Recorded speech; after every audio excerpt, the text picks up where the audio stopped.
A young man sprints through the city streets with purpose. His name? Main character. Seriously. He explains his parents gave him the name, hoping he would become the protagonist of the world. He rushes into a game store where the staff greet him warmly. Though he was teased for his name as a kid, he now embraces it, truly wanting to be a hero. He's here to pick up the most anticipated new release, the remake of Night Saga, a game about the epic struggle between humans and demons. Main character fires up the game, and the screen bursts to life, showing the core choice of Night Saga. The first option is the human hero, Locke, a shining knight with bright blue eyes, standing proudly with his cheerful adventuring party in a bustling city. The alternative path is much darker. Players can choose to become Zephyr Ragnaros, the Demon King's imposing second son. But this remake was special. It was the first version ever released for full-dive virtual reality. He decisively walked over to his high-tech gaming chair and slotted the cartridge into the VR console. Placing the helmet on, the device whirred and locked into place. With a confident smirk, he crossed his arms, ready to conquer this familiar world once more. With the headset on, main character smirked, deciding he'd just play lightly for about 8 hours. The virtual world exploded into existence around him, a storm of brilliant light and data.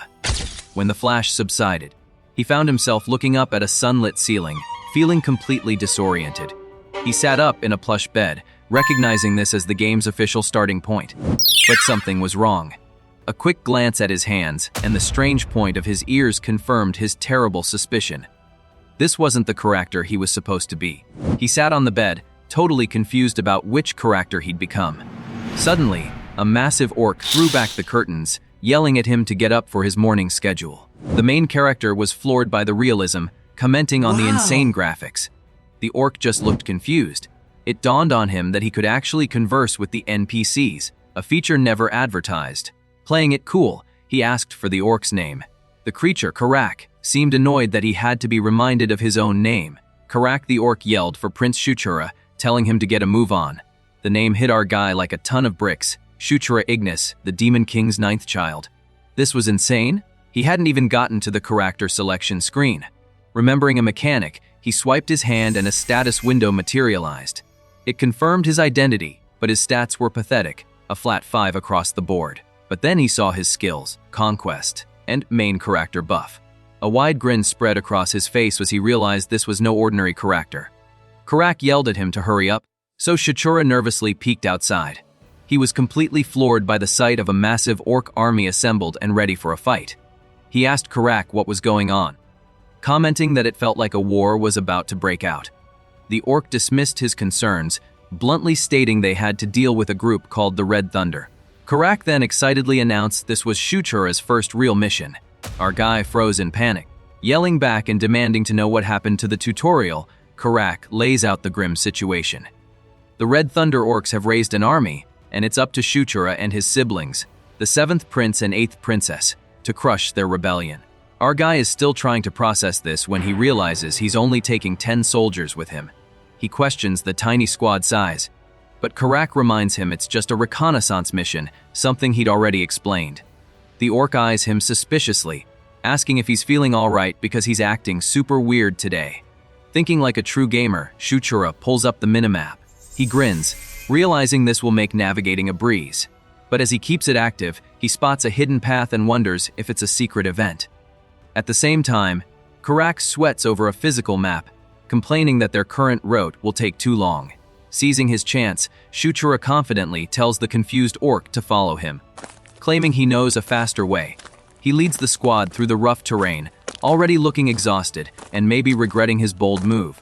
The hidden path leads them straight to a massive, ancient stone gate. A baffled Karak asks the prince how he knew this place existed, wondering if he's secretly a mage.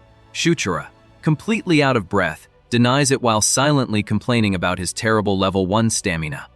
He ignores Karak's concern about his exhaustion and steps forward to try the door. But as he approaches, a brilliant golden aura suddenly erupts from his body.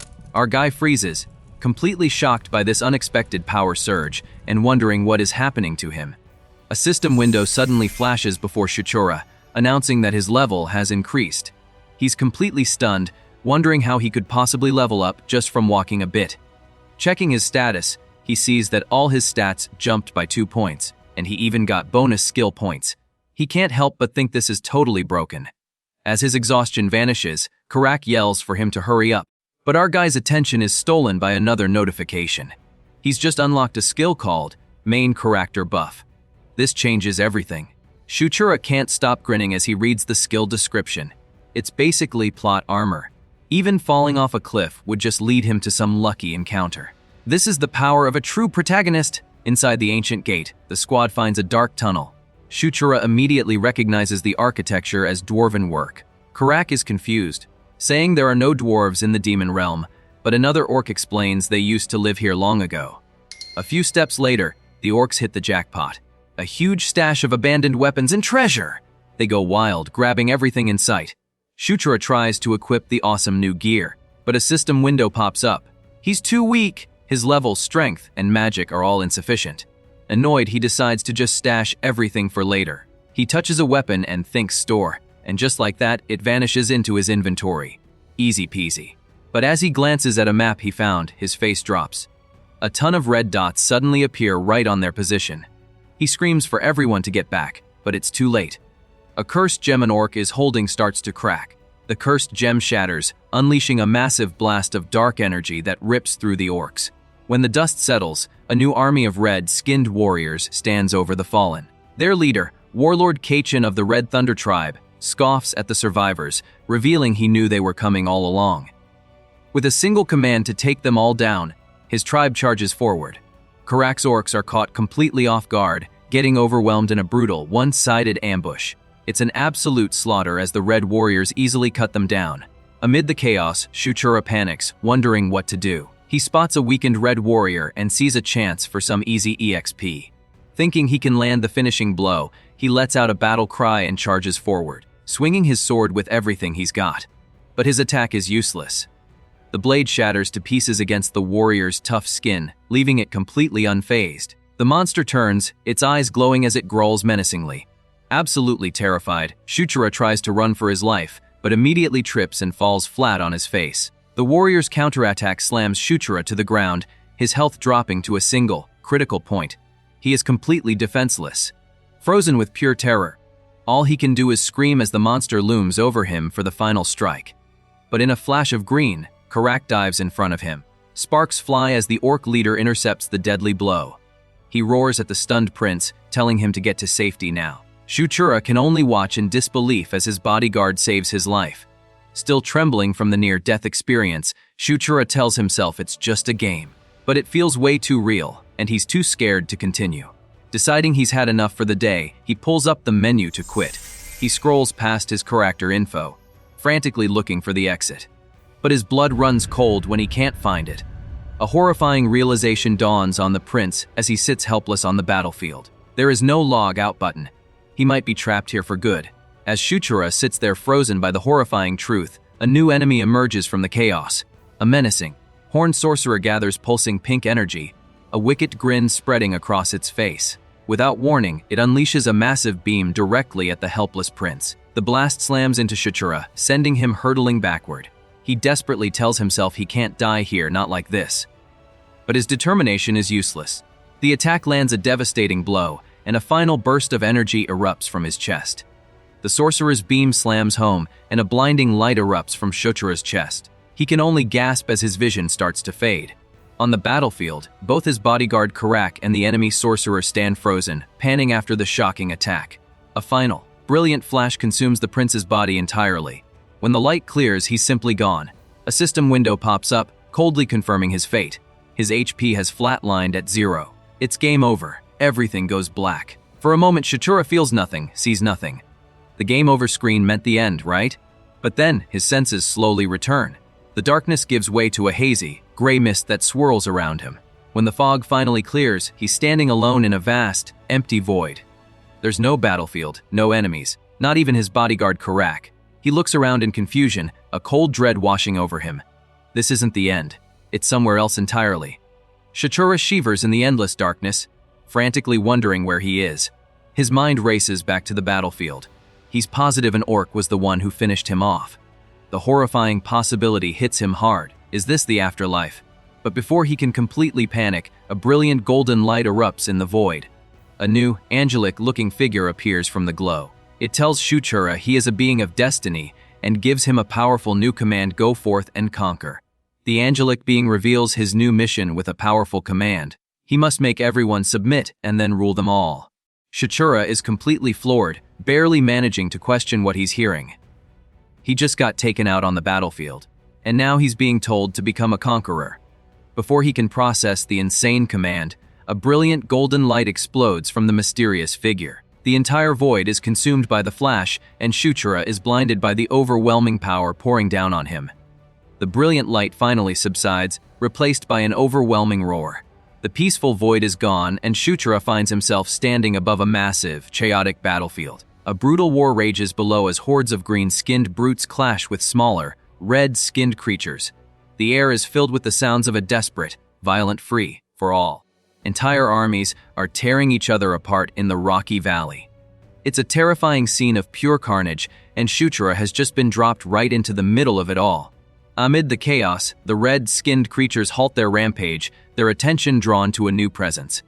Their imposing leader steps forward with a sneer, mocking the idea of someone arriving with so few allies. He dismisses the move as either ignorant or just plain stupid. Deciding they've wasted enough time, he bellows an order for his warriors to finish them all. But as they surge forward, a brilliant golden light erupts from Shuchura. The red leader freezes in shock, wondering what kind of powerful awakening he just witnessed. The red leader is totally floored, stammering about how this is even possible. As Shuchura stands there, cloaked in a brilliant golden aura, a system window suddenly chimes into view. It announces a new skill: psychokinesis. Shuchura stares at the notification, completely baffled. He has absolutely no clue when he acquired such a powerful ability. But as he processes the new information, a sudden realization seems to hit him, leaving him wide-eyed in astonishment. Just as he's processing his new power, another system window pops up, granting him the auxiliary class Knight of Conquest. While Shuchura questions this new title, the red leader goes ballistic, screaming at his warriors to attack. But the green brutes are frozen in place, their leader staring in awe as he mutters the word prince. Then, in a shocking twist, the red creatures stop their advance on Shuchura. Instead, they turn and charge with a new battle cry to protect the prince at all costs, creating a defensive wall around him. In a wild turn of events, the rampaging creatures suddenly become his personal bodyguards. They form a tight, defensive circle around Shuchura, roaring that the prince must be protected at all costs. As he stands there, completely baffled by his new fan club, another system window appears. It grants him the Knight of Conquest auxiliary class. This sends him reeling. He knows for a fact that this specific class never existed in the world of Night Saga. His mind races, trying to figure out what this impossible development means for his future. As Shuchura grapples with this impossible new reality, a chant suddenly echoes in his mind, feeling as natural as breathing. His eyes glow with a fierce red light as he channels his newfound power. A core belief crystallizes in his thoughts: the power of conquest is the power of the king. Driven by instinct, he unleashes this energy, slamming his hand into the ground. A brilliant golden shockwave explodes outwards, cracking the very earth beneath him and announcing the arrival of a new authority on the battlefield. That golden shockwave wasn't just for show. A system window reveals Shuchura's new conquest skill, Under the King's Flag, which gives a massive buff to all his allies. The green creatures feel the boost immediately, roaring as energy surges through them. Their leader can't believe the overflowing power he now feels. With a renewed sense of purpose, he gives a single, brutal command to wipe every last one of their enemies off the map. His warriors let out a unified war cry and charge straight into the red ranks. Empowered by the king's buff, the green creatures become an unstoppable force. They blitz through the enemy lines, their fists glowing with golden energy as they overwhelm the red soldiers. The battlefield instantly turns into a one-sided slaughter, with Shuchura's new bodyguards clearing the area in seconds. The red leader stares in disbelief, shouting about how his opponents suddenly got so much stronger. Watching his forces get completely wiped out, another soldier can only mutter that this turn of events is completely absurd. As his army gets completely demolished, the red leader can only stare in disbelief. His eyes scan the battlefield until they lock onto Shuchura, the epicenter of the golden aura. The realization hits him like a truck. This one person is the cause of it all. Enraged, he decides to cut the problem off at the source. He screams for Shuchura to stop this madness, unleashing a devastating attack. Massive pink energy crystals form in the air, raining down with the sole purpose of wiping Shuchara off the map. Shochura doesn't even flinch as the pink crystal storm rains down on him. He calmly watches as one of his massive green bodyguards blurs into action, moving at incredible speed to shield him from the barrage. The hulking warrior plants himself firmly in front of his new king, ready to absorb the devastating attack. Seeing his loyal soldier in position, Shuchara points directly at the enemy leader. With a confident smirk, he gives his champion a single command for Karak to go and handle business. With his king's command, Karak explodes into motion. He barrels towards the red leader, his massive club radiating a brilliant golden light. The enemy commander is frozen in place, utterly helpless as the buffed-up warrior closes the distance in an instant. As Karak raises his weapon for a final, earth-shattering blow, another red soldier can only scream in terror for him to wait. But there's no stopping this absolute unit. The attack is already on its way down, ready to flatten everything in its path. Karak's club crashes down with the force of a meteor. The impact shatters the ground, and the red leader is immediately taken out of the fight, sent flying backward by the overwhelming power. His remaining soldiers watch in horror as their commander is utterly defeated. With their morale completely broken, they turn and flee in a desperate panic. But Shuchara isn't showing any mercy. He gives his final order to his army: hunt every last one of them down and leave no survivors. As the last of the enemy forces are dealt with, a notification suddenly chimes in front of Shuchara. It states that a general's merits are for their king. Before he can even react, more alerts flood his vision, telling him his level has increased again and again. Stunned, he wonders why this is happening. At the same time, Karak stares down at his own hands, which have begun to glow with an intense golden power. The hulking warrior is speechless, completely baffled by the incredible energy now coursing through him. Karak snaps his head around, staring at his king as the golden aura intensifies. A huge realization hits Shuchara as he watches his newly powered general. It suddenly all makes sense. The insane level ups, the transferred merits, everything. He asks Karak if he could possibly be the prince they were looking for. Meanwhile, at the now decimated enemy camp, a lone orc frantically searches the wreckage. He shouts in a panic, realizing that their important target is nowhere to be found. Shuchara frantically searches his menu, his panic growing with every passing moment. No matter how much he looks, the exit game button is completely gone. He forces himself to calm down and think through the situation logically. He comes up with two possibilities. The first is that he's trapped in a virtual reality due to some critical bug, something a future update might be able to fix. The second option, however, is so crazy he can barely bring himself to consider it. A cold sweat breaks out on Shuchara's face as the horrifying second possibility clicks into place. This isn't a game anymore. It's his new reality. He suddenly feels like a character straight out of a novel, transported to a world that only looks like a game. He thinks about how everything around him is too vivid to be fake, and how the so-called NPCs feel like living, breathing people. As he puts all the evidence together, he realizes there's one more terrifying piece to this puzzle that changes everything. Shuchara's final check confirms his absolute worst fear. Looking down, he realizes there's no game, like censorship on his body at all. The terrifying thought hits him: what if he has to die just to get out of here? He immediately scraps that idea, refusing to take such a stupid risk. Trying to find a silver lining, he reasons that at least he wasn't reborn as an orc. He's a prince who was born with a golden spoon. Just then, an orc guard pokes his head in, asking if the prince has a moment. The hulking orc guard, Karak, wastes no time and challenges Shuchara to a spar right then and there. Standing in the middle of the camp at night, Shuchara is completely baffled by the sudden request. Karak lays out his simple logic as the prince's loyal soldier. He needs to know how good his commander is with a sword. This is the last thing Shuchara wants to deal with after his world-shattering realization. He nervously wonders if a fight is really necessary, clearly not ready to prove his skills. Karak towers over the prince, telling him not to worry and promising to go easy on him. But this casual disrespect flips a switch in Shuchara. A dangerous smirk crosses his face as he laughs internally at the orc's confidence. He questions if that's any way to speak to royalty. Before the guard can even process the change in tone, Shuchara explodes forward.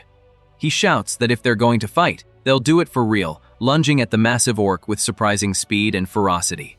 Karak grips his weapon, bracing for a real fight. But before the orc can even react, Shuchura moves in a flash, closing the distance instantly. The guard is totally caught off guard by the prince's speed. However, that's where the advantage ends. Shuchura frantically bounces around the giant, his attacks doing absolutely nothing against the wall of muscle. He even resorts to grabbing a rock and hammering away. Karak just stands there, completely silent and unimpressed by the pathetic display of effort. This is not the fight he was expecting. Tired of the pathetic display, Karak finally makes his move. With a single powerful swing, he brings his weapon down. Shuchura barely manages to block, but the raw force of the blow sends him flying, knocking him flat on his back. The huge orc actually shows a hint of concern, asking if the prince is all right and scolding him for starting a fight so recklessly. Before Shuchura can even process the hit, a strange notification window pops up. It declares that he has acquired basic swordsmanship level 1, leaving him utterly baffled. Lying on the ground, Shuchura is totally baffled. Did he just learn swordsmanship? His mind flashes back, realizing this is exactly how he gained his psychokinesis ability. A crazy thought hits him: does he acquire new skills by getting beat up?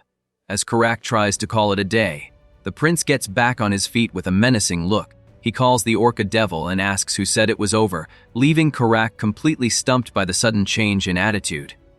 This fight just took a very weird turn. Shuchura slams his foot down, the ground cracking under the force of his stance. A wide, almost manic grin spreads across his face, his eyes glowing with newfound confidence. He stares down the baffled orc, his entire demeanor transformed now that he has a real skill to use. With a sword in hand and a crazy new training method in mind, the prince makes it clear that their little sparring session is far from over.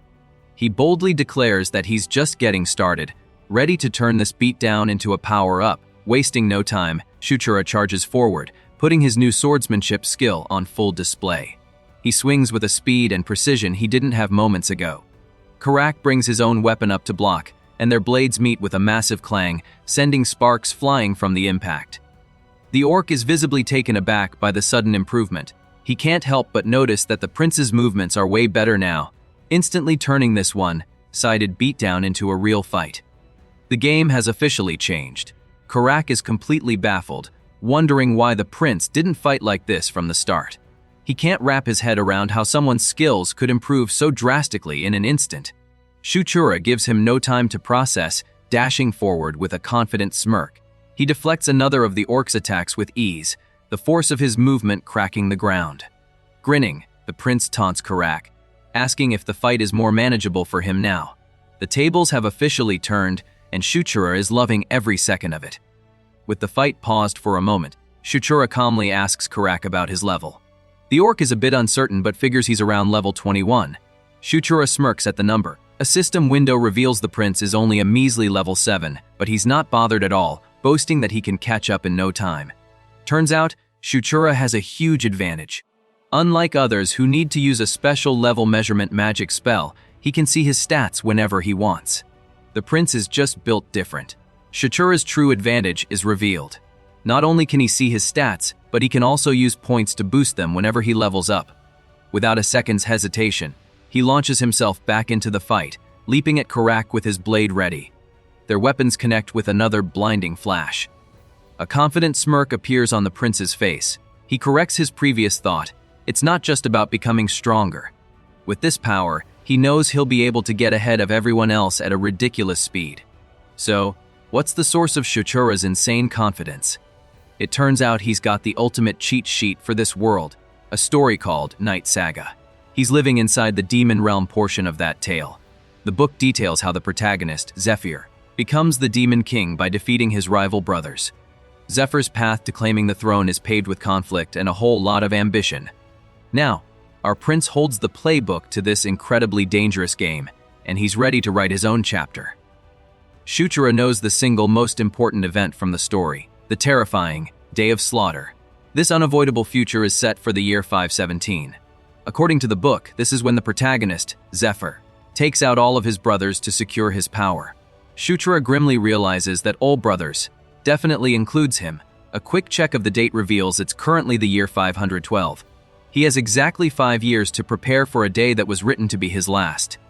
With his 5-year deadline looming, Shuchura sets his number one priority: stop the Day of Slaughter at all costs.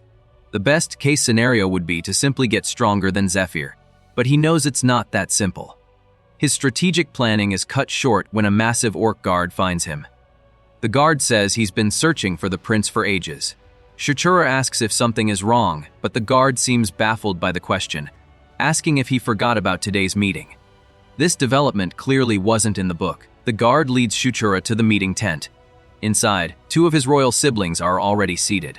Caught off guard, Shuchura nervously notes that they arrived early. The hulking man, identified as the 7th Prince Chris Moonlight, tells him to drop the formalities since they're family.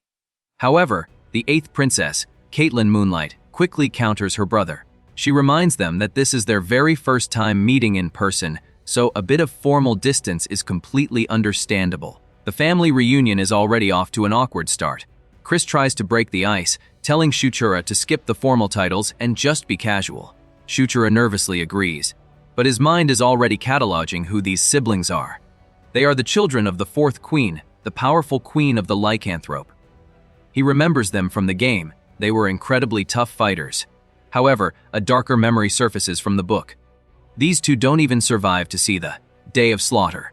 Their story ends a full year early, defeated by an alliance between Zephyr and the Demon King's children. Shuchura remembered the critical detail from the book The Secret of Caitlin Moonlight's birth. She wasn't actually the Demon King's child, but an illegitimate one. This was the fatal weakness that allowed their enemies to turn on them. His internal analysis is cut short by Caitlin scolding her brother. She asks why he picked a fight instead of just scouting as planned. Chris stammers that he didn't expect them to be there. Seeing an opening, Shuchura interrupts, telling them he wants to take a look. Caitlin suddenly leans over Shuchura, checking if he's hurt. She warns him that since he's the weakest of the brothers, he needs to be more careful. Shuchura is completely stunned by this unexpected concern, wondering if the Demon King's children can actually get along this well. But the family moment is cut short when the hulking Chris glares down at him.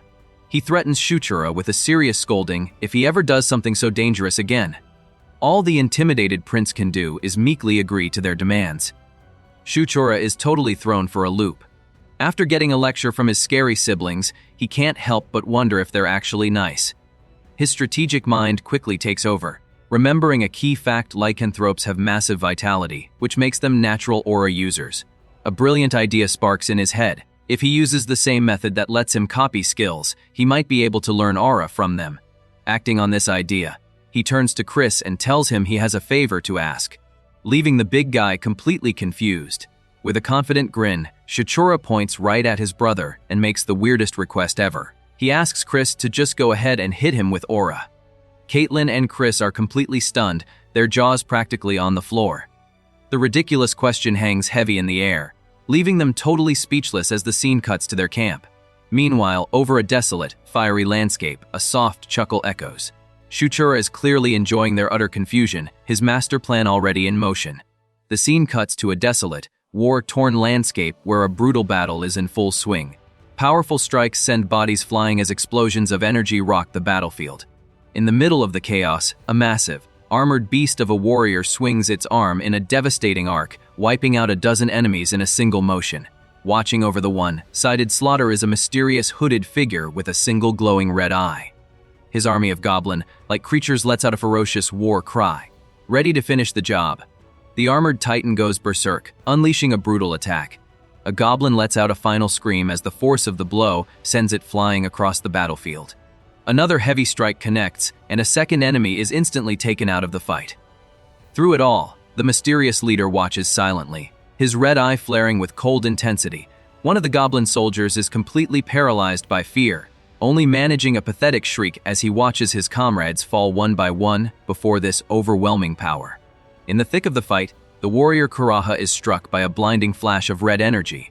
From the sidelines, a furious red-skinned commander bellows his orders, demanding that his army leave no one standing. To fuel their fury, he promises a massive reward to whichever soldier takes down the most enemies. That's all the motivation they need. With a single earth-shattering roar, the entire horde of green-skinned brutes charges forward, their unified war cry echoing across the desolate mountains and signaling the start of a total wipeout. The battlefield descends into total chaos as the two armies collide in a brutal free-for-all. But in a flash, Kuraha is ripped from the combat and thrown into a dark, empty void. Completely disoriented, he can only mutter in confusion. A brilliant light reveals a mysterious woman with mismatched eyes, who declares that he was definitely present at a past event she calls that time. Before Kuraha can even react, shadowy claws shoot out from the darkness, instantly seizing him in their grip. A shadowy figure demands to know the identity of the imposing, flame-wreathed warrior standing before him. Elsewhere, Kuraha is suddenly standing next to the woman with mismatched eyes, realizing these powerful beings were never part of the Night Saga he knew. Totally confused, he turns to her for answers, only to be hit by a blinding flash of light. The powerful surge completely overwhelms him, turning his hair stark white in an instant as his mind goes blank from the sheer shock of the experience. After the blinding flash, Kuraha snaps awake in a fancy-looking bed, his mind a total blank. Clutching his head, he questions if he's dreaming or somehow still inside a game. Before he can figure it out, a deep, gruff voice asks if he's finally up. He turns only to find himself face to face with a massive green brute looming over him. The shocking sight makes him scream his lungs out, completely terrified by the sudden and monstrous wake-up call he just received. Still freaking out, Kuraha yells in surprise while the green brute just states that his body looks fine. The massive guy then asks why Kuraha insisted the princess hit him, especially when she didn't want to. As Kuraha tries to make sense of it, something suddenly clicks. A system window pops up, announcing he has acquired Aura Level Y. Feeling a new power course through him, he gets a crazy idea. What if he can gain skills just by getting attacked by them? This could change everything. The massive brute tells Kuraha his theory is only half right. He then asks if Kuraha was also the one behind the strange events during the last fight with the Lightning Tribe. With a flash of understanding, Kuraha confirms that it was indeed him. Realizing it was the prince's power all along, the brute looks impressed. Kuraha quickly asks what happened while he was unconscious. The brute informs him that their main force also defeated the Lightning Tribe. This news just confuses Kuraha, who has no idea what main force he's even talking about. Kuraha is totally lost. He asks the brute if it wasn't just the three of them sent to handle the Red Lightning Tribe. The big guy scoffs, explaining the tribe is a huge deal and not some small-time enemy. He then reveals that the main force was led by the legendary one-man army, General Bandel. The name instantly rings a bell for Kuraha. He remembers Bandel as a mindlessly powerful unit who was his goat to subordinate in the game. A huge grin spreads across his face as he realizes this isn't a disaster, it's an opportunity. Kuraha's mind starts racing. He remembers from the game that Bandel isn't supposed to become Zephyr's subordinate until much later. That means the legendary general is currently a free agent? With a devious smirk, Kuraha decides he'll just recruit Bandel for himself first. He already has a huge advantage, knowing all of Bandel's favorite gifts, foods, and special skills from the game.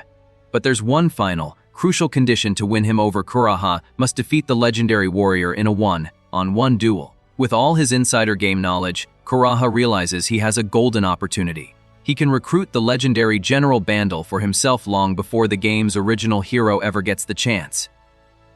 Believing it's more than worth the risk, a devious grin spreads across his face. He pictures the fearsome warrior, his mind already set on his first major move in this new world. With unwavering confidence, Kuraha declares that he will make Bandel his subordinate, no matter what it takes.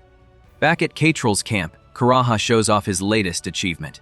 He effortlessly summons a glowing orb of pure energy, leaving his two companions completely speechless. The huge beast, man looks on in total disbelief, his jaw practically on the floor.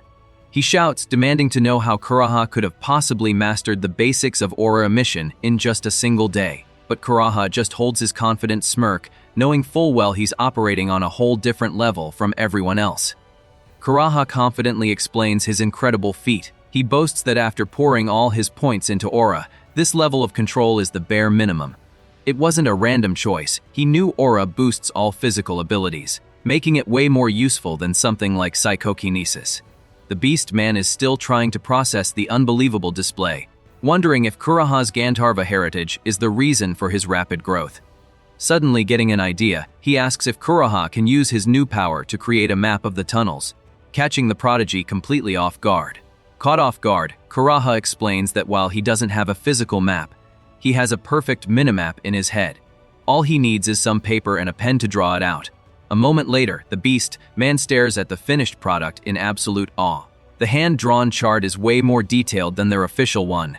Completely blown away, he grabs the kid he knows as Shutra, shouting that he's a total genius. Karaha just offers a nervous laugh, his insider knowledge already proving to be a massive advantage. The beast man is fired up. He explains that since they already took out the Red Thunder tribe, their rivals have no clue that they've found the tunnel. This is the perfect opportunity for a surprise attack. He then turns to Shutra, telling him he has one more important task to handle. A little while later, Shutra is out in the wilderness, leading a whole squad of goblins. He realizes he's on another recon mission, but accepts it, knowing he has to prove himself since he's considered the weakest sibling for now. Leading his new goblin squad, Shutra takes a moment to feel proud. He figures these reinforcements are a direct result of his recent achievements, but his confidence gets cut short when two cloaked figures appear out of nowhere. He's completely floored to see his own sister among them, along with an elf he recognizes. He immediately asks what's going on with her strange outfit, but she instantly puts a finger to her lips, demanding silence. Clearly, this is not a casual family reunion. His sister lays out the plan.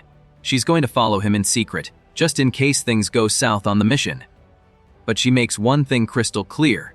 She will only step in if it gets truly dangerous. The credit for this operation has to belong entirely to Shutra. He's completely stunned by her sudden show of faith. The blonde elf then introduces herself as Sarah, the adjutant. With the awkward introductions over, his sister tells him to just focus on scouting while they follow from a distance, and he agrees. Shutra leads his goblin squad deep into the massive, icy cave system. As they march through the silent halls, he notices that every room is completely barren. Seeing the open, empty chests, he concludes the dwarves must have taken everything valuable when they left. A younger goblin asks about a weapon they had spotted earlier.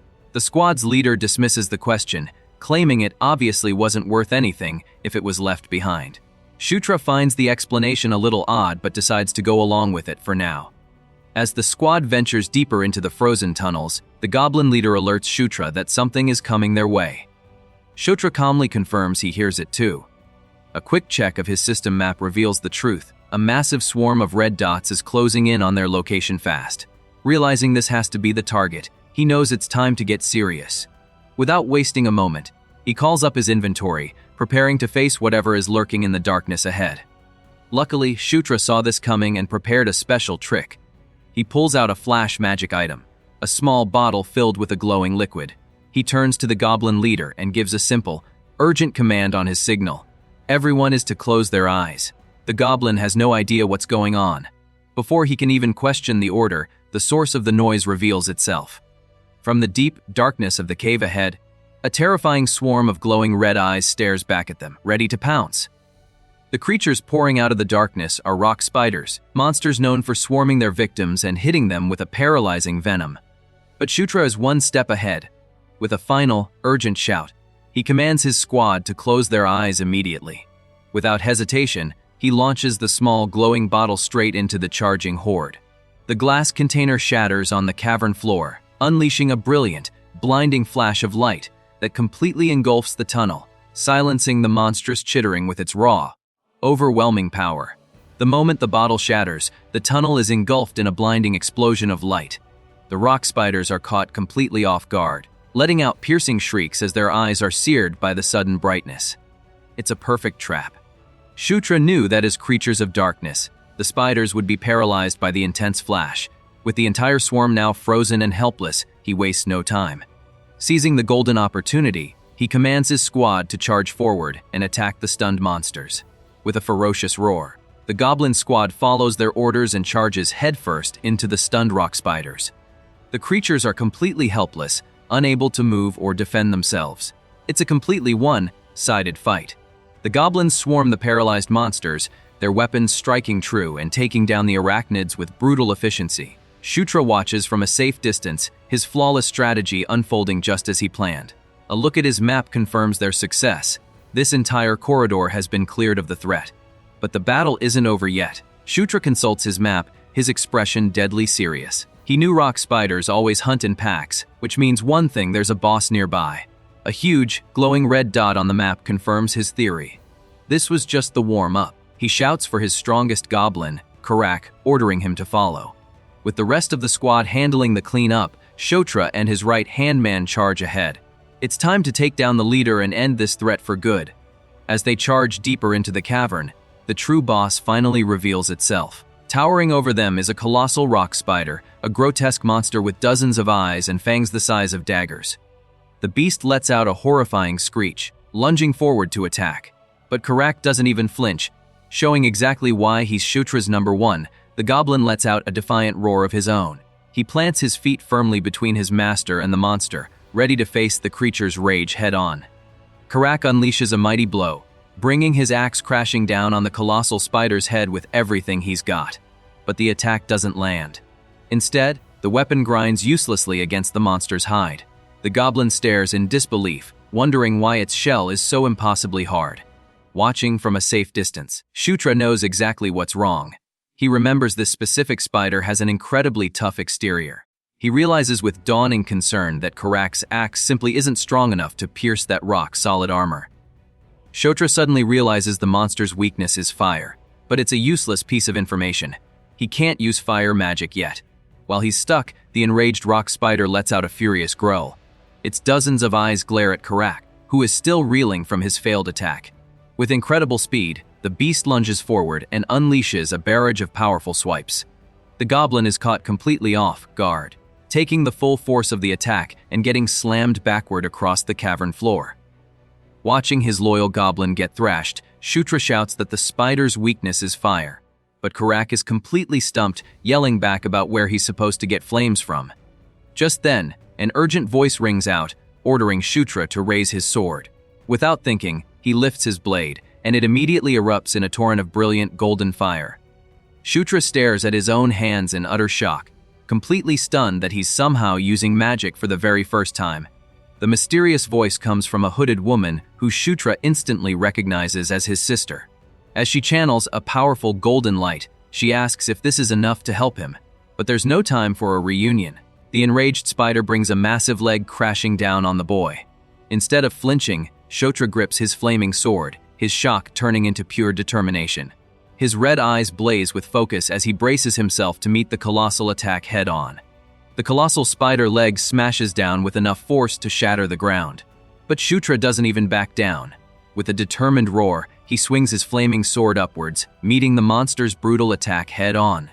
A deafening clang echoes through the cavern as golden fire slams against dark stone, creating a massive shockwave. Fueled by this new, incredible power, Shotra unleashes his very first magical skill, the Burning Blade. The entire cave is instantly lit up by the sheer force of his fiery counterattack. A tidal wave of golden fire erupts from Shotra's sword, crashing directly into the giant spider. The monster is completely engulfed by the incredible magical blast, its massive body thrown back by the sheer force. The intense heat scorches its tough exterior, dealing immense damage.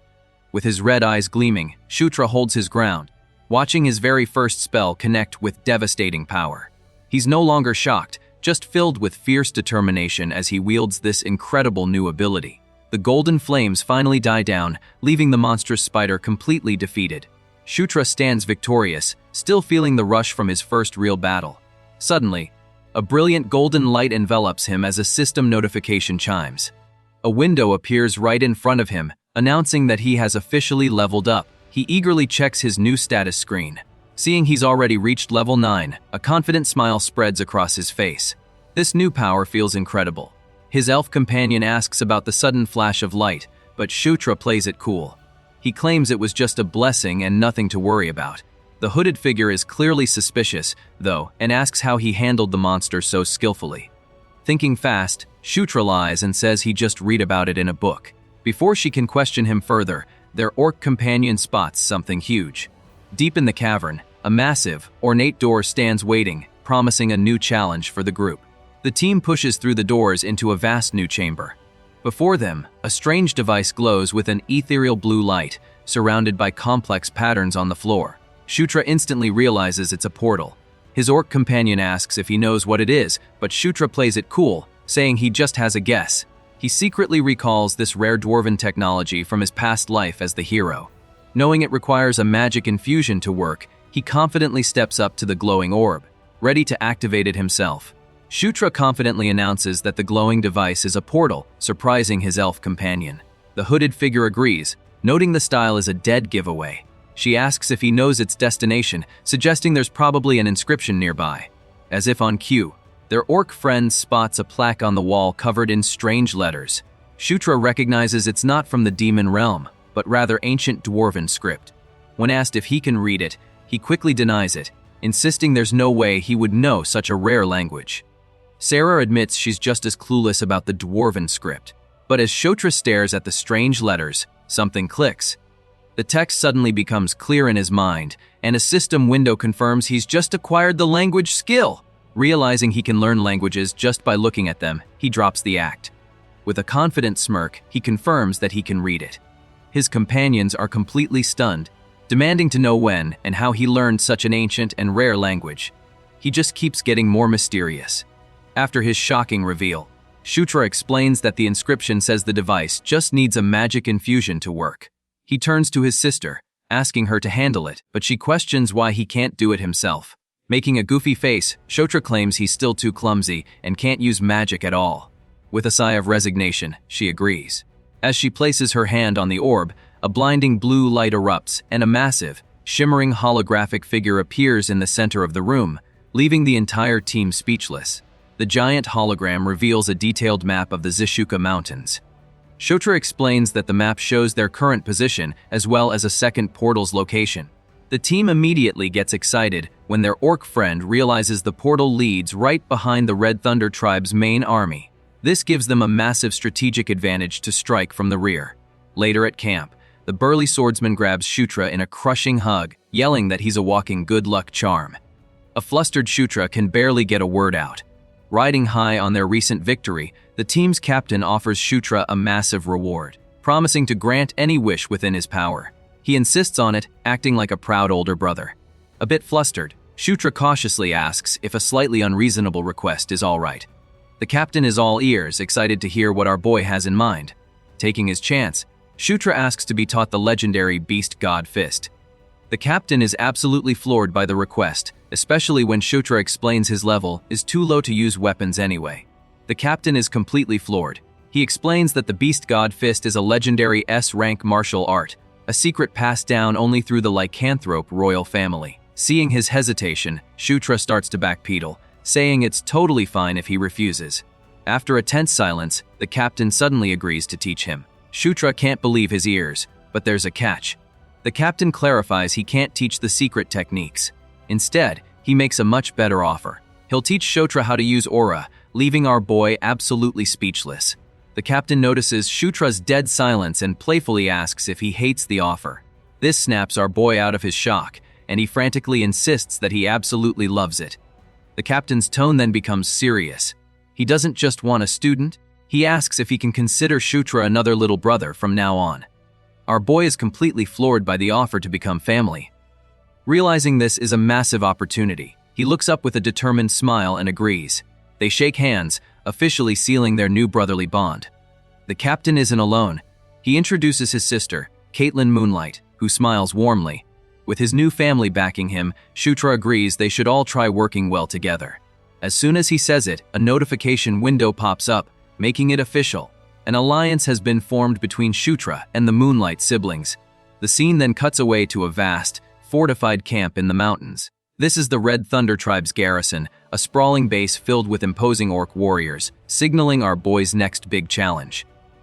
Inside the Red Thunder tribe's fortress, a powerful orc smirks down at a prisoner. He taunts his captive, pointing out that she clearly didn't plan on ending up in their camp from the start.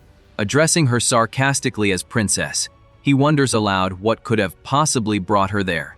The camera pans down to reveal a woman with pointed ears kneeling within a glowing ritual circle, bound by magical chains. This captive is none other than the sixth princess, Felicia Doomblade, and she's in some serious trouble. Shutra pulls up his status window to check his progress. Most of his stats are sitting at a solid 21, but one thing stands out. His charisma is lagging behind at only 17. He remembers that in the beginning, all his stats shot up by 2 points every time he leveled. But at some point, his charisma growth slowed down, only gaining 1 point per level. He racks his brain for the reason, until a key detail from the original game clicks. In Night Saga, appearance and charisma were separate stats, and appearance was simply a measure of looks. Shutra now understands that charisma isn't about looks, it's about how much people actually like you. He's not too bothered by his slow progress in that stat, accepting that his growth has been solid overall. But something way more important is on his mind. He's about to hit level 10. He remembers a critical detail from the original game.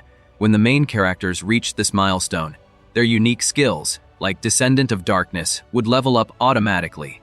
This is a game-changing power spike, and it's right around the corner. An orc guard calls for the prince just as Shotra finalizes his plan for the upcoming level 10 milestone.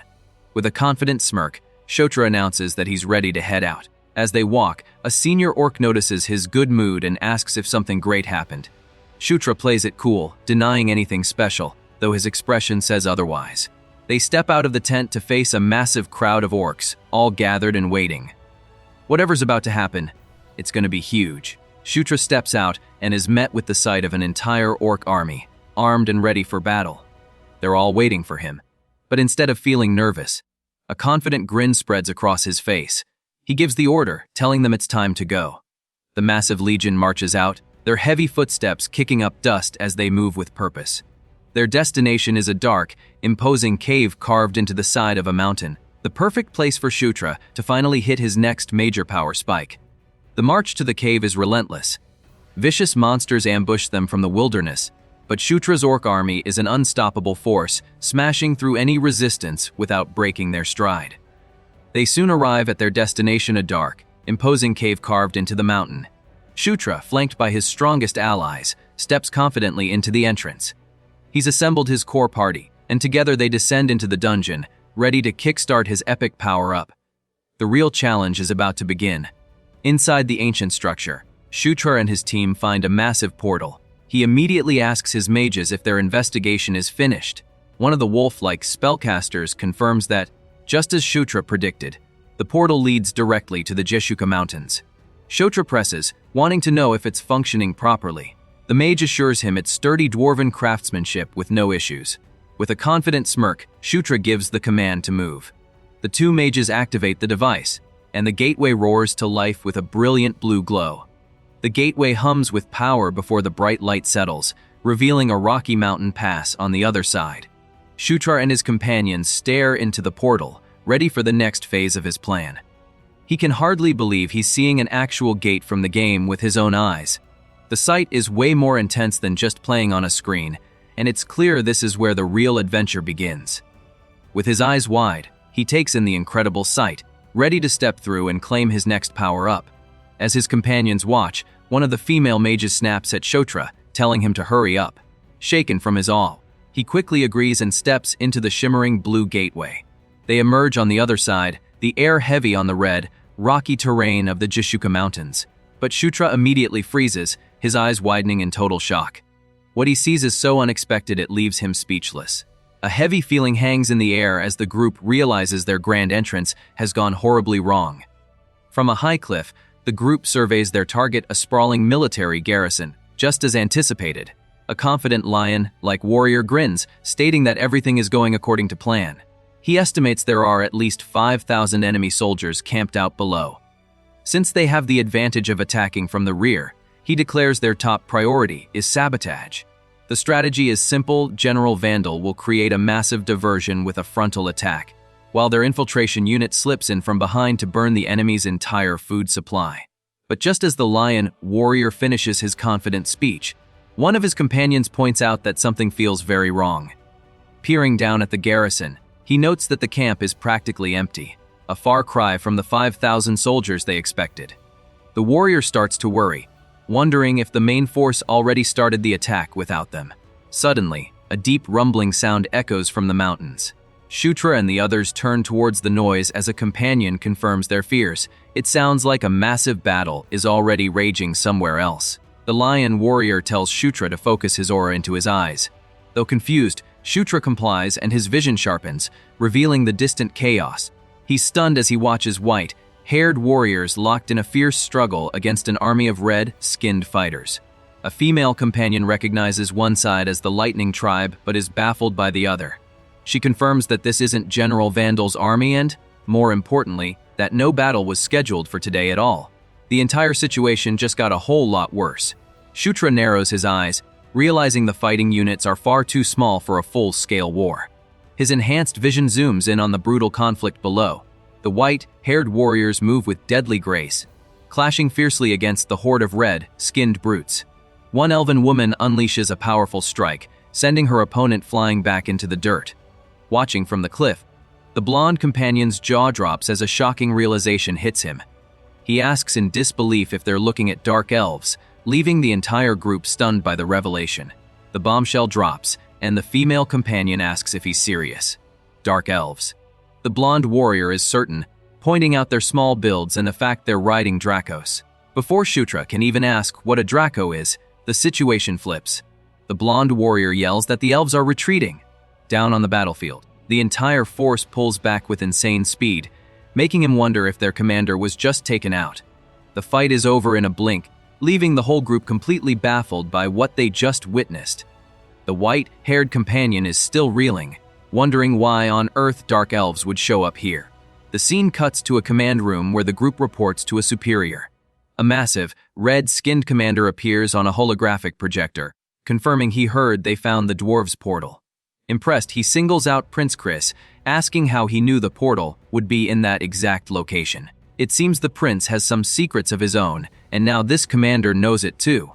With all eyes on him, Prince Chris deflects the praise, announcing that it was actually Shutra who found the portal.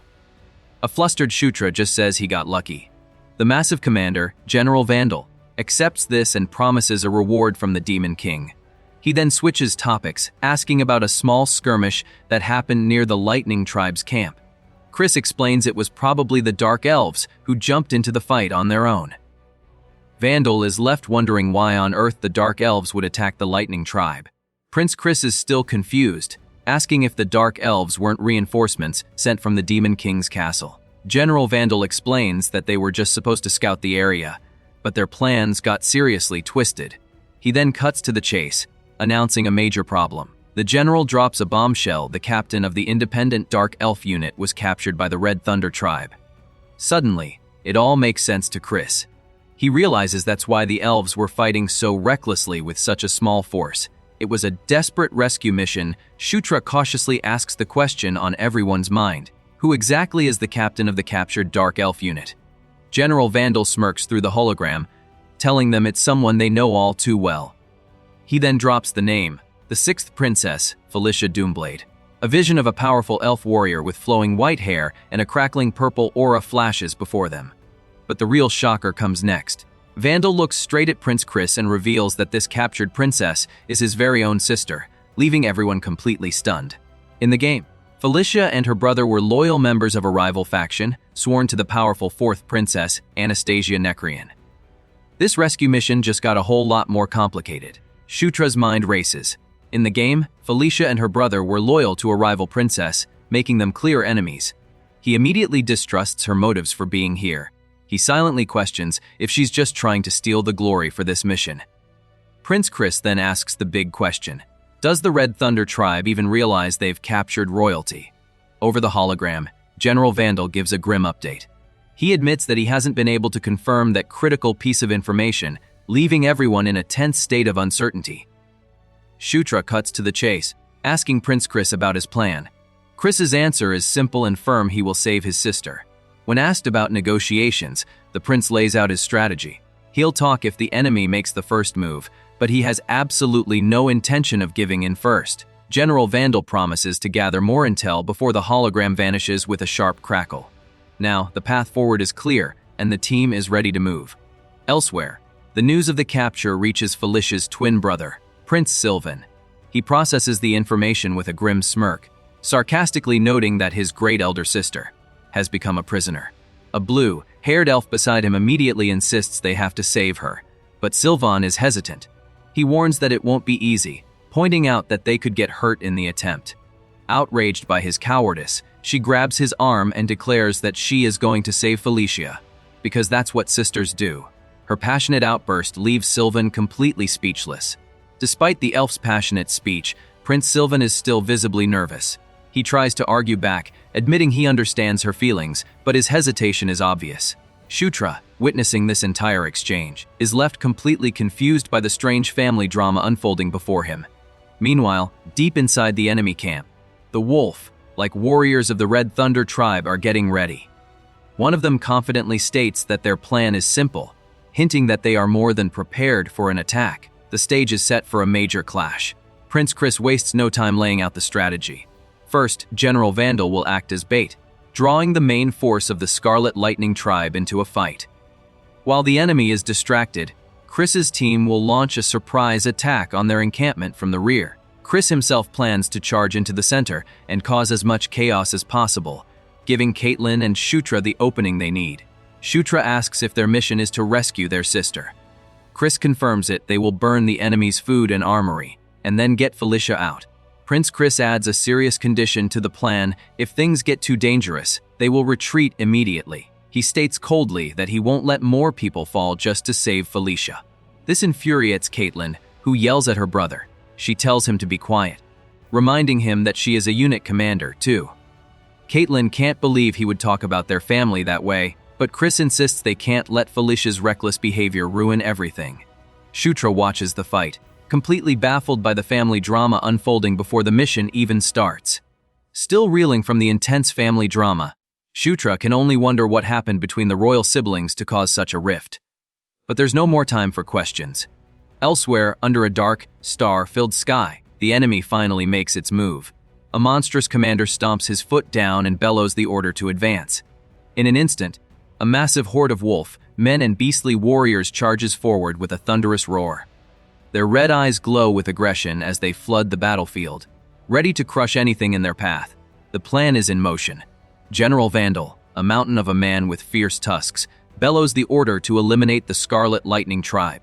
As his forces prepare to act as the bait, Prince Chris is already in position.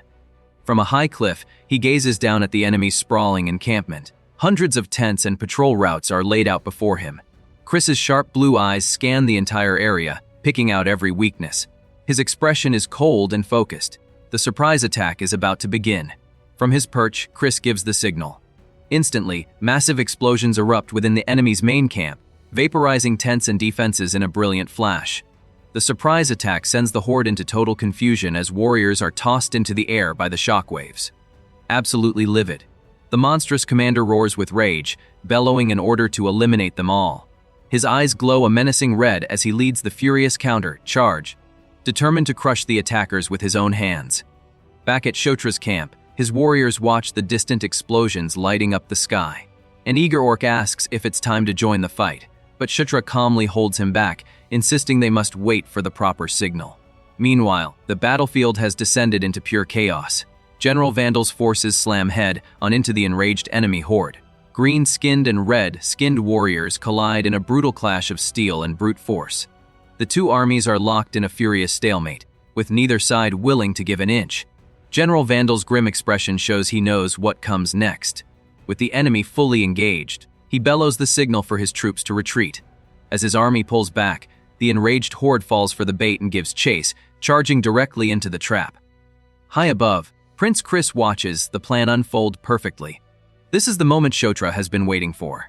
He tells his own warriors to get ready, giving the final command to move out and finish the mission as planned. The real battle is about to begin. With their leader's command, Shutra's forces finally explode from the shadows. A lion-maned warrior lets out a massive roar, leading the thunderous charge straight into the enemy's exposed flank. The pursuing horde is caught completely off guard, their faces frozen in shock as a new army appears out of nowhere. Before they can even react, Shutra's savage beasts and elite soldiers crash into them, overwhelming their lines. The trap has been sprung perfectly, and the enemy is now caught between two armies with nowhere to run.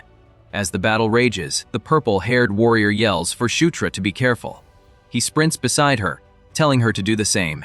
This isn't a random charge. Shutra pulls up a glowing map, locking onto his true objective.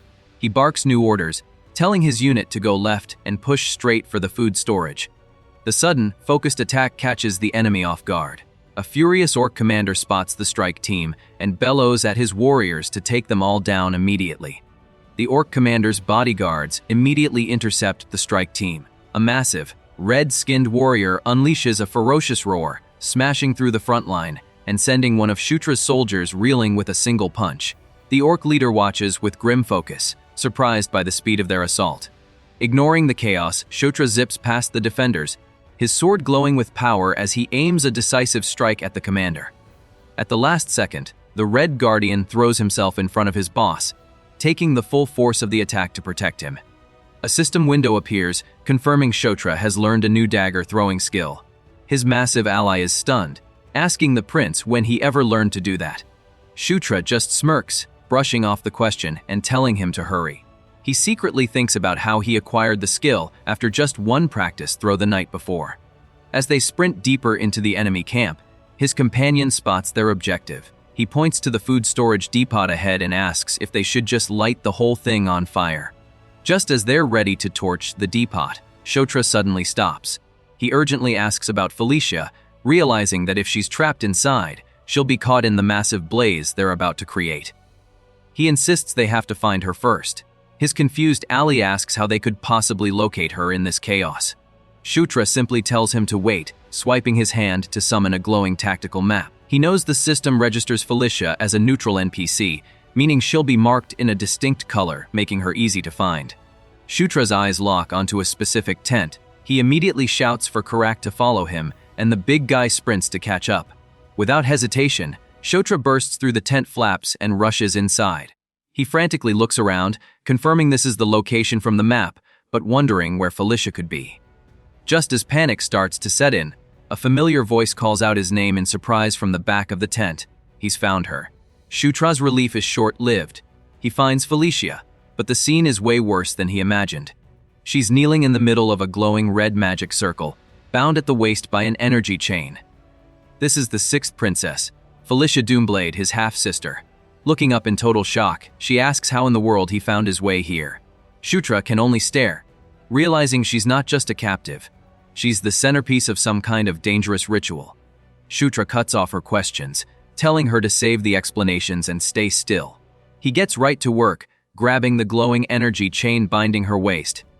He warns her it's dangerous and they need to leave quickly, but his mind is already spinning with strategy. He knows that saving the sixth princess here will put her in his debt, a favor that could be extremely useful later. Once she's free, they rush outside. As they navigate the chaotic camp, Shutra tells her they need to meet up with Chris and Caitlin, leaving Felicia completely shocked. Shutra brushes off her questions, telling her to stay put. He grabs the glowing chains around her waist, insisting they have to get out of there fast. But underneath the heroic rescue, his mind is running a cold calculation. Saving the sixth princess puts her firmly in his debt, a political advantage he can use later. After they escape the tent, Shutra leads her through the burning camp. He tells her they're going to meet up with Chris and Caitlin, which stops Felicia in her tracks. She can't believe they came to rescue her too. Felicia questions if the wrong person showed up to save her, but Karak's yell cuts her off. Enemies are closing in fast! Wasting no time, Shutra grabs her arm, telling his sister they need to move. This new title catches Felicia completely off guard. As they sprint through the chaotic camp, she suddenly screams a warning for him to look out. Before Shutra can react, a blinding flash of light slams right into his chest. He stumbles back, shocked and in serious pain as the unexpected attack takes its toll. A massive fiery blast slams into Shutra, and Felicia screams his name in absolute terror.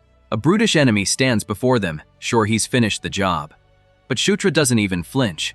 He just looks down, completely unfazed by the direct hit. A brilliant golden energy swirls around him, having completely absorbed the attack. Confused, he stares at his own glowing hand, wondering what the hell just happened. Felicia can only watch, totally speechless at this insane turn of events as the camp burns around them. As the golden energy settles, Shutra plants his feet, a notification suddenly flashing before him. He's acquired mana control. Another one follows instantly. He now has Fire Arrow. A wicked grin spreads across his face as enemies charge forward. Without a moment's hesitation, he unleashes a rapid volley of fiery projectiles from his fingertips, blasting the brutish figures back. He laughs, absolutely ecstatic. This wasn't some trick or illusion. He was using real, actual magic, and it felt incredible. Shutra laughs, ecstatic with his new abilities. He cheers that even at level 1, this power is amazing. His celebration is cut short when massive ice pillars suddenly erupt from the ground, stopping him in his tracks. He spots a new enemy archer in the distance with a glowing bow. Just as Felicia rushes over to ask if he's okay, Shutra realizes the archer is aiming right at her. Without a second to spare, he forcefully shoves her to the ground, leaving her completely stunned by his sudden action. As a volley of razor-sharp ice arrows flies straight for him, Shutra doesn't even flinch. A greedy grin spreads across his face as he declares that this power is his for the taking. The icy magic swirls violently before getting sucked directly into his hand. Another notification pops up. He's acquired Ice Arrow. He laughs, realizing his insane theory was correct. From a distance, the enemy archer stares in total shock. Felicia can only look on from the ground, an ice arrow stuck right where she was standing moments ago. A red notification flashes before Shutra. His health is critically low. He grinds his teeth, knowing one more hit could be the end. But before he can react, Felicia gets to her feet and calls him an idiot. She angrily asks who told him to save her, reminding him that he's the weakest of all the siblings. Shutra is completely dumbfounded by her reaction. Her tirade stops short, however, when she finally notices the icy magic swirling in his hand. Completely shocked, she demands to know when he learned how to use magic. As Shutra processes the kill, he realizes Felicia completely misunderstood his intentions. She thinks he saved her. Suddenly, a gentle green light erupts from her hand. She presses it to his side, and his deep gash closes in a flash. A notification confirms that he's acquired heal level 1. Shutra is stunned by the power of the Genius Mage. Felicia asks if he's feeling better, but he makes it weird by thanking her for filling his blood back up. She stares at him, utterly baffled, as he fumbles to correct himself. The ground suddenly trembles as a deafening roar rips through the air. Looming over them is a gigantic, red-skinned monster with furious, glowing eyes. Shutra stares in pure shock, asking what on earth they're looking at. The elven woman beside him explains that it's a blood ogre, a rare mutant subspecies. When Shutra realizes this beast is blocking their only escape route, he completely loses it. He screams out in despair, asking how they could possibly fight something so massive and powerful. The blood ogre moves with terrifying speed, slamming its fist into the ground right where they stood. Shutra can't believe something so massive can be so fast. The elven woman shouts a plan, ordering him to stall the monster while she prepares a powerful magic attack. Panicked, Shutra screams back, asking how he's supposed to do that. With no other choice, he reluctantly agrees to draw its Argro, leaving her completely confused. He calls out for his ally Karak, telling him to get ready. A system window then appears, presenting Shutra with a new weapon, a dwarven dagger. With the glowing dwarven dagger in hand, Shutra activates a new skill, shouting for everyone to gather, under the king's flag. In a flash of brilliant light, his powerhouse ally Karak is summoned directly to the battlefield. The massive green warrior lets out a deafening war cry, holding his huge cleaver at the ready. The blood ogre roars back, absolutely furious that a new, formidable challenger has just appeared out of thin air to crash its party. The real fight is about to begin. Without wasting a second, Karak charges forward, swinging his massive cleaver with all his might. But the blood ogre is an absolute unit, effortlessly parrying the strike and sending the green warrior flying with a brutal counterattack. The monster lets out a victorious roar, believing its new challenger is no big deal. Just then, the elven woman appears behind it in a flash of pink light. She unleashes a powerful, magic-infused kick squarely on the beast's back. The ogre cries out, completely stunned by the unexpected blow. The elven woman shouts a single word, unleashing a strange magic that stuns the blood ogre mid-air. This is the opening Karak desperately needed. Recovering in an instant, the green warrior rockets up from below, declaring that this is the end. He smashes into the monster with the force of a meteor, engulfing it in a massive pillar of golden energy. The beast can only scream in agony as the devastating attack slams it back down to the ground, shattering the earth from the sheer force of the impact. The dust settles, revealing the defeated blood ogre lying motionless in a massive crater.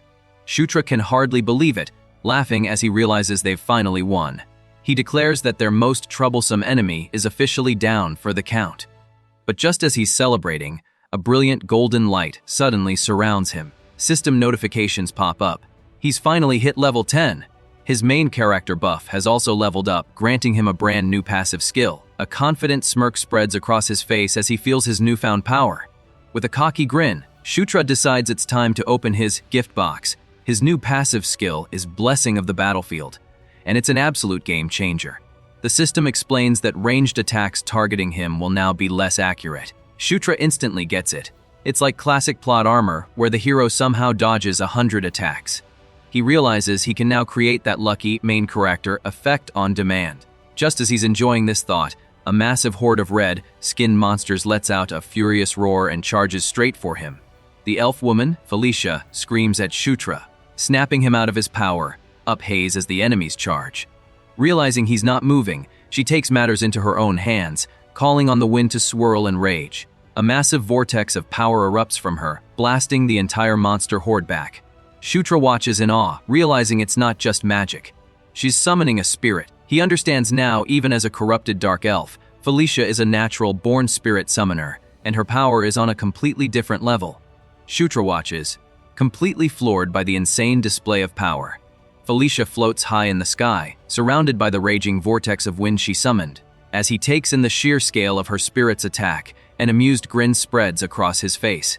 He thoughtfully touches his chin, questioning if an attack that ridiculously massive could even hit a specific target. The untamed power on display is simply on another level, and he can't help but be seriously impressed by his new teammate. Suddenly, a yellow signal flare streaks across the sky, and the orc army stops dead in its tracks. A confused commander asks the dark elf prince what the signal means. The prince calmly explains that yellow is the order to retreat. This leaves his soldiers baffled. But the prince looks worried, sensing that this flare means someone is in serious danger. He orders his commander, Karak, to take the troops and fall back immediately. He declares that he's going to Caitlin alone. Karak protests, but the prince shuts him down, insisting he obey. Just as Karak is about to protest again, Felicia suddenly announces that she's going with Shutra. The orc commander is completely shocked. She coolly explains that she can't live with debts hanging over her and wants the chance to repay the prince. Besides, she still has a score to settle with their enemies. Seeing he can't change their minds, Karak finally gives in, telling the prince to be careful. As they head out, Felicia asks if he's really that worried about Caitlin. Shutra admits that he is, because Caitlin is his sister. Meanwhile, we find Caitlin all alone and surrounded by a horde of furious orcs. But Shutra's sister is definitely no damsel in distress. She moves like a whirlwind, cutting through the attackers with sharp blades of blue energy. When that isn't enough, she switches tactics. Her hands begin to glow with golden light as she unleashes a volley of explosive energy blasts, sending her enemies flying. Even with all that power, she's hopelessly outnumbered. Letting out a fierce battle cry, she braces for the next massive wave. Shutra and Felicia finally arrive, but the scene is not what they expected. The battlefield is already littered with defeated orcs. With a final, graceful movement, Caitlin lands before them, completely unharmed. Shutra just smirks, commenting that he knew there was nothing to worry about. Caitlin immediately demands to know why her brother is there instead of retreating. Shutra sheepishly admits he came to rescue her, but can see she had everything under control. Before he can say more, Caitlin's eyes lock onto his companion, widening in total disbelief as she recognizes Felicia. The surprised reunion quickly turns into a warm hug as Caitlin expresses her relief that Felicia is safe. Felicia laughs it off, telling Caitlin she worries too much. Shutra watches them, noting how close the two seem to be. But the reunion is cut short when a tactical map reveals enemy forces doubling back toward them. Caitlin immediately orders a retreat, telling Shutra to lead the way while she and Felicia cover the rear. They find a hidden chamber, stepping through a magical barrier into a room full of orcs performing a ritual. Inside the chamber, Caitlin can't believe Shutra found the portal. Felicia proudly confirms his huge contribution to the mission, making Caitlin wonder when her brother got so capable. Their attention is stolen by a massive, blonde-haired warrior leading the orc ritual. Caitlin happily greets him as brother and reports Felicia's safe return. The warrior, Chris, locks eyes with Felicia. After a tense pause, he quietly says it's been a while. Felicia agrees, and the sudden coldness between them makes it obvious they share a complicated past. Chris brings everyone up to speed on the battle. He reports that an enemy chief named Yakuzan fled after his camp went up in smoke. However, he warns that Yakuzan didn't surrender and could still rally his forces. Because of this, their next mission is to attack another commander, Kairam, before the two can join forces. With the briefing over, Chris turns to Caitlin and asks how she ended up there. She claims she was just studying ruins nearby and got captured trying to help, but Chris eyes her with suspicion, questioning if that's the real story. With the briefing over, Chris decides they've all had a hard day and tells everyone to get some rest. Felicia quietly agrees, the distance between the two siblings still obvious to everyone. As the camp settles down for the night, Shutra takes a moment to check his newly acquired skills. He's got a few magic abilities now, but realizes only his aura is truly combat-ready. His training is interrupted when Felicia suddenly appears in a new outfit. She asks to speak with him, leaving Shutra totally confused by her late night visit. Felicia steps forward, calling Shutra's name to get his attention. Without warning, she grabs the front of his shirt and yanks him in close. Totally caught off guard, Shutra stammers, trying to figure out what's happening. Looking him dead in the eye, Felicia makes a completely unexpected request. She asks him to take off his shirt. Shutra is left a blushing, confused mess as she holds him in place, her face just inches from his. What on earth could she possibly want? Felicia yanks Shutra in close, her face just inches from his. With zero hesitation, she asks him to take off his clothes. Shutra's brain completely short circuits as he turns beet red, stammering about what she could possibly mean. He demands to know why she's making such a wild request. With a sly smile, Felicia finally reveals her true intention, asking if he doesn't want to be treated. The sudden pivot from intense to confusing leaves Shutra totally baffled. Treated for what, exactly? Felicia explains that her earlier treatment was just first aid, and she needs to perform a proper healing spell for potential internal injuries. As a green light envelops him, Shutra silently curses himself for getting his hopes up over nothing. Felicia then asks about a strange glow she saw on his body before, but he quickly dismisses it. Changing the subject, he looks her dead in the eye and says he has a favor to ask. He adds that it's something only she can do, completely shifting the dynamic between them once again. Shutra's big favor is finally revealed. He just wanted Felicia to cast her healing spells on him. As her hands glow with power, system windows explode in his vision. In an instant, he acquires 3 powerful new skills: Cure Poison, and Cure Disease. A smug grin spreads across his face. His secret plan to copy her abilities worked perfectly. He got exactly what he wanted from her. Now, with a whole new set of powers at his disposal, his mind is already racing with what to do next. With his new healing skills in the bag, Shutra moves right on to his next power up. He's ecstatic to finally be learning the legendary Beast Fist. His mysterious new teacher explains he'll be learning the werewolf style, a powerful martial art that's the foundation for the even more insane divine Beast Fist. She tells him the first step is mastering his internal aura, conjuring a ball of energy as a demonstration. Shutra gives a confident nod, totally ready to absorb another broken skill and add it to his growing arsenal. His teacher tells him to close his eyes and focus. Shutra follows her instructions, and a bright blue light immediately starts glowing from his chest. He can feel it, the aura, the very power of life. The lesson continues as a vibrant energy crackles through his body. His teacher explains that aura is linked to the soul, and if pushed to its limit, it can become the power of the soul itself. The energy surges violently, and Shutra grits his teeth, struggling to contain the immense power coursing through him. This is going to be tougher than he thought. Just as he's wrestling with the powerful aura, a system alert flashes before his eyes. Shutra has unlocked a brand new passive skill, Protagonist its body. He's baffled for a moment, wondering what it means. The details appear and it hits him. This skill is a cheat code. It drastically boosts his training speed for physical techniques and even gives a nice bump to his magic and divine power. Shutra is stunned. He just stumbled into another overpowered ability that's on par with the other protagonist's best passives. The system reveals another juicy detail. His new skill will unlock even more traits as it levels up. Shutra can't help but grin. This is what it feels like to be the main character, a thrilling rush of pure, unadulterated power. But his teacher isn't impressed with his daydreaming and snaps him back to reality, demanding he focus. Shaken, Shutra apologizes and gets ready. The moment he tries again, a massive torrent of brilliant blue energy explodes from his hands. The protagonist body skill is already kicking in, big time.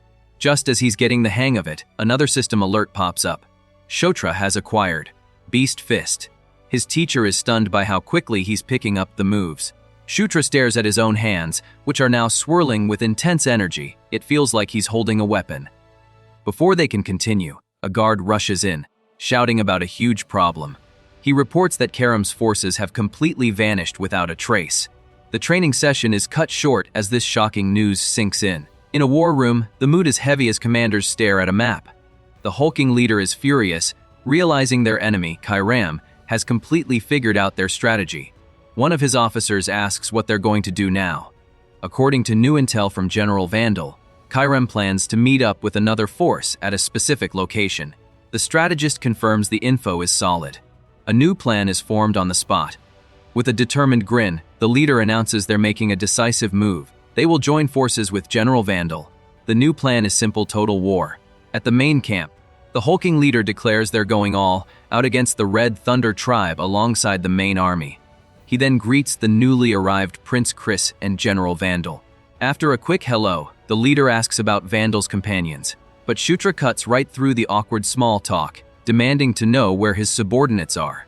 He smirks, telling the massive warrior not to worry, because they're all doing just fine. His confidence is on another level. Shutra internally realizes that General Vandal is the same character he always used in the game Night Saga. That's why the hulking warrior's intimidating face feels so familiar. He confidently steps forward and introduces himself, offering a handshake. Vandal, surprised by the kid's boldness, pauses for a second before accepting the gesture. He returns the greeting, shaking Shutra's hand firmly. Just as their alliance is formed, a brilliant pillar of light erupts nearby, and a mysterious figure with long white hair makes a grand entrance, stunning everyone present. The brilliant light finally fades, revealing a majestic woman with long white hair and striking, mismatched eyes. She descends with an otherworldly grace, instantly capturing everyone's attention. But her arrival is immediately challenged. The air itself seems to ignite as a second figure. A warrior clad in imposing red armor and wreathed in flames materializes to face her. The two powerful women lock gazes, their immense auras clashing intensely. Down below, Shutra and the generals are frozen in place, completely overshadowed by the two titans who have just crashed their party. In a flash of golden light, Shutra finds himself standing between the two powerful women, one of pure light and the other of raging fire. The vision fades into ominous words, conquest and war. Just as quickly, he jolts awake in his bed, completely drenched in sweat. His mind races as he questions if the entire confrontation was just a dream. But one thing feels real: the face of the woman with the mismatched eyes. He's positive he has seen her in his dreams before, leaving him deeply unsettled. Still reeling from his dream, Shutra can't shake the image of the mysterious woman in red. But there's no time to dwell on it. An orc soldier bursts in, telling the prince it's time to move out.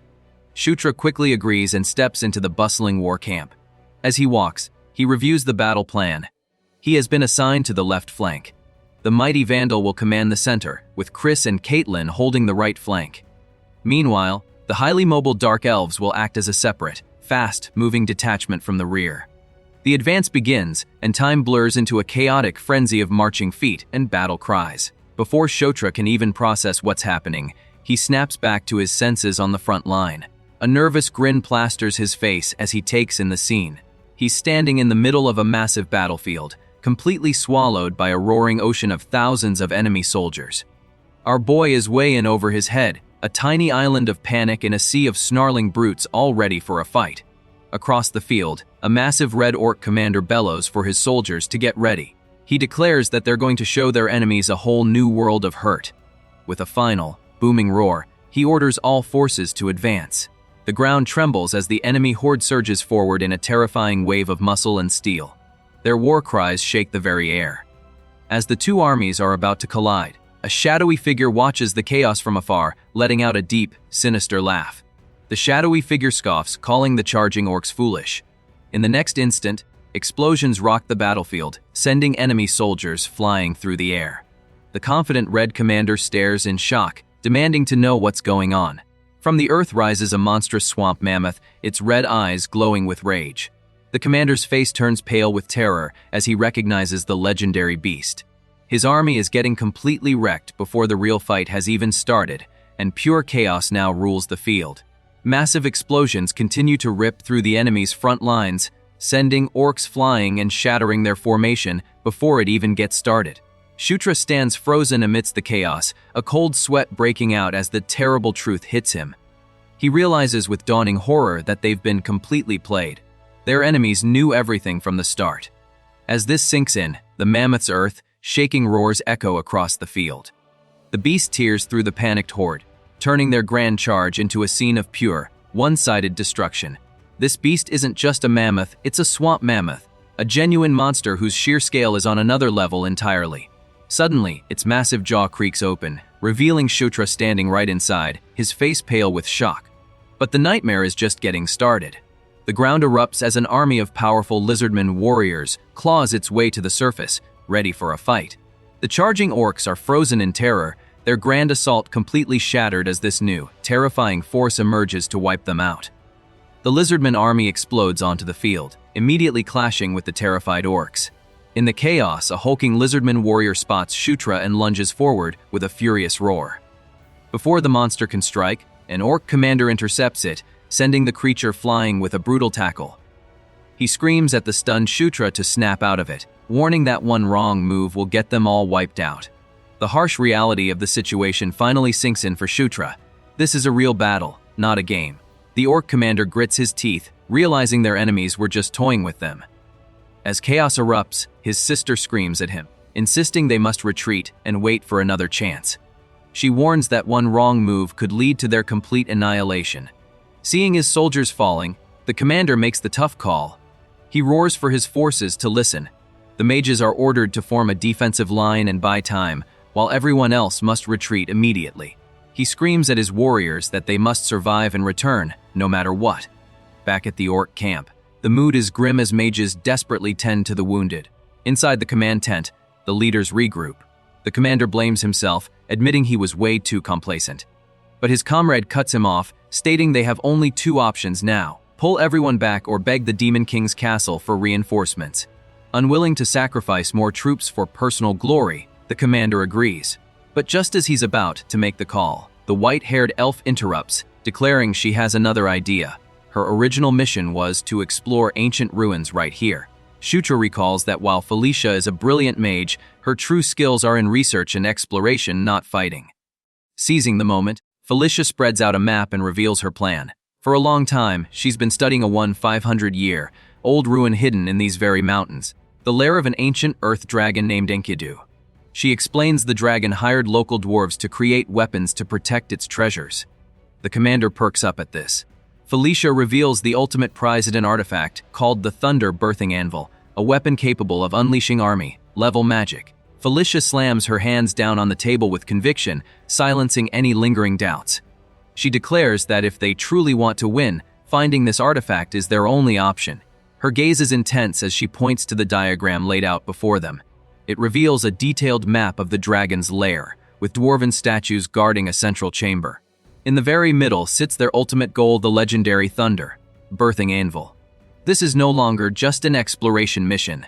It's their ticket to victory. Felicia reveals the ultimate prize, the Thunder Birthing Anvil. The commander latches onto this hope, asking if she knows the anvil's precise location. However, his comrade cuts in, revealing that this map is all the information she has. He dismisses the plan as useless, reminding everyone that they have no time for a wild goose chase. The commander, Chris, flatly rejects the idea, refusing to risk everyone's lives on a foolish treasure hunt. Felicia is shocked by the dismissal, but before she can retort, Shutra grabs her arm. He confidently announces that the Thunder Birthing Anvil is definitely in the lair.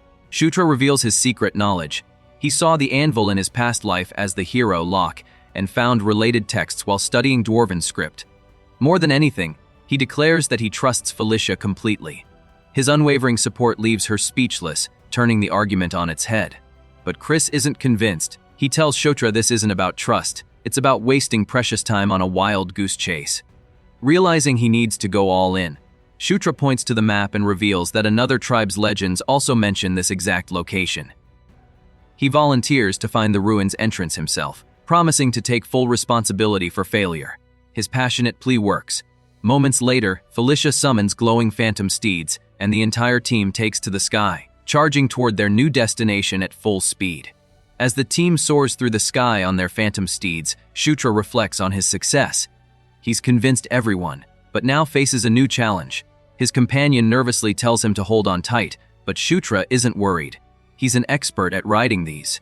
Pulling out his mini-map, he confirms the journey will take about an hour. The real problem isn't finding the entrance, it's figuring out how to guide them there naturally without revealing his secret knowledge. He realizes he has until they arrive to come up with a believable plan. Thinking on his feet, Shutra blurts out a brilliant-sounding plan. He claims he studied the portal's tunnel maps and can find the anvil by matching them with the local terrain. The team just stares, completely baffled by the sudden technical talk. Shutra panics internally, wishing they'd just nod along with his obvious bluff. But to his shock, both Chris and Felicia tell him to take the lead.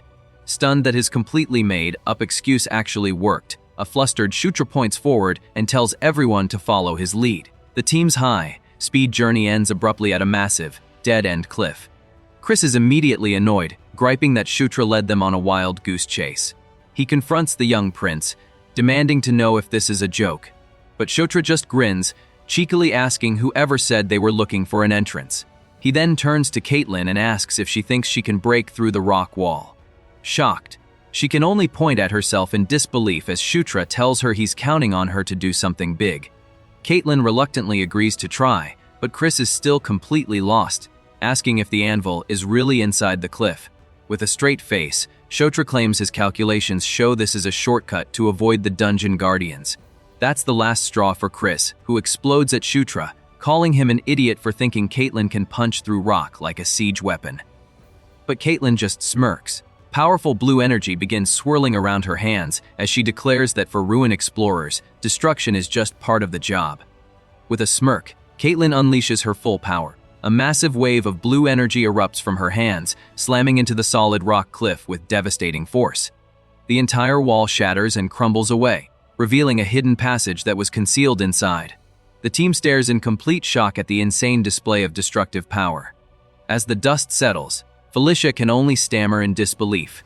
Turning to Shutra, she asks if he really found the hidden anvil just like that, pointing to the very object sitting inside the newly formed cave. Inside the hidden chamber, Chris points to the prize, the legendary anvil, trapped inside a glowing blue hemisphere.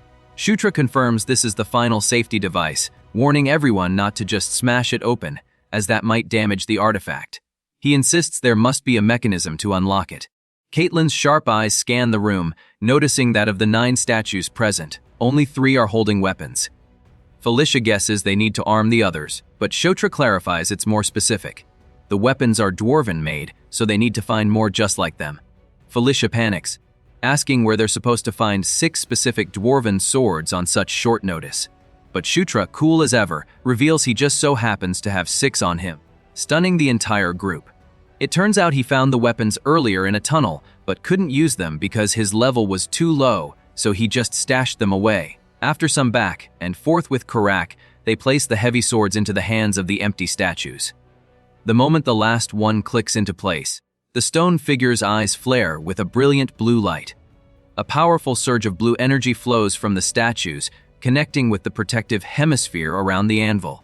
The entire team watches, captivated, as the barrier begins to crackle and fade away.